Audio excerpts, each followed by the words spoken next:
Welcome back. So for those of you that have seen my 7-Up candles, 7-Up candles have been around for a really, really long time. So they're fairly hard to use and therefore heavy, heavy rituals. So people that really have a lot of experience.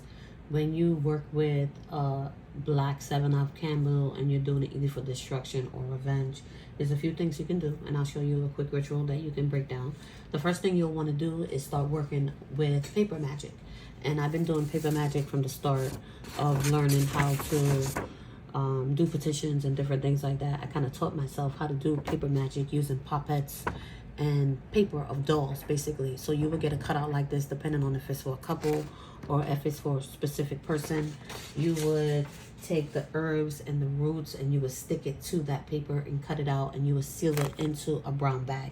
Within that brown bag now, you're going to use some vine rope. You're going to get the same oils and herbs placed inside of them, wrap it up really tightly, and you will work that that bag. You'll put it right here next to the 7-Up candle. You will start from the bottom and you will work your way up to the top, along with a dirt dauber's nest. The dirt dauber's nest should be crushed up really, really well, placed underneath the black 7-Up candle.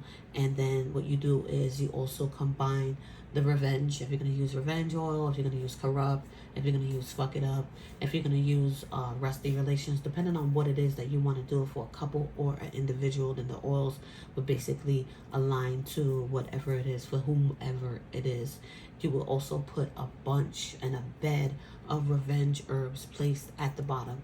Now, when you work a ritual like this, you do not hover over it. You do not sit in it and put a lot of your time and energy, because for those of you that are unexperienced that are still going to do this, even though I said this is a heavy ritual for those experienced, you're going to end up sitting over candles like this, and you're going to end up working it and creating a disadvantage with your energy, with your sleep, and bringing restlessness to yourself if you do not know what you're doing. So for those of you that are fully experienced, me explaining this to you, it is really easy. You know what to do. You put a bed of herbs under it and you will work it. You would leave it to sit for about 10, maybe 15 minutes. It's not something you want to work in your kitchen, in your bedroom. You don't want to work it in your kids' room. You could work it in the bathroom, but it's a ritual that you want to work outside. If you have a shed in the backyard, if you're going to go to a hotel even, just to work your rituals, you can do that as well. You don't want this energy sitting heavy within the home and staying there. So make sure you're working it in the correct place. When the ritual is done, you've chanted over it, you've prayed over it, it's completed within 7 to 9 days, depending on how heavy you're working it or whom you're working it on.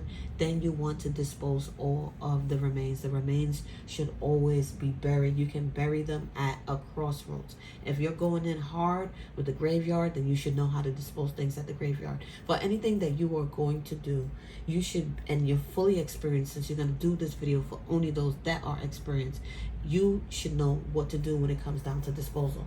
So if I tell you dispose it here and put it here, you should know what to do. I know you guys are still going to have a lot of questions and whatnot, but I want you guys to really understand and think about certain things that you're doing when it comes down to 7-Ups. It is a heavy, heavy candle. It is hard to work, especially when you're doing a revenge or destruction ritual. And for those of you that bought the different colors, like the yellow, the prosperity, the white, the pink, blue, the different colors that I had, those I always will guide you when you purchase candles from me on what to do and how to do things with them. So don't worry about those. But for darker rituals, for deeper, heavier rituals, a candle like this is going to be hard.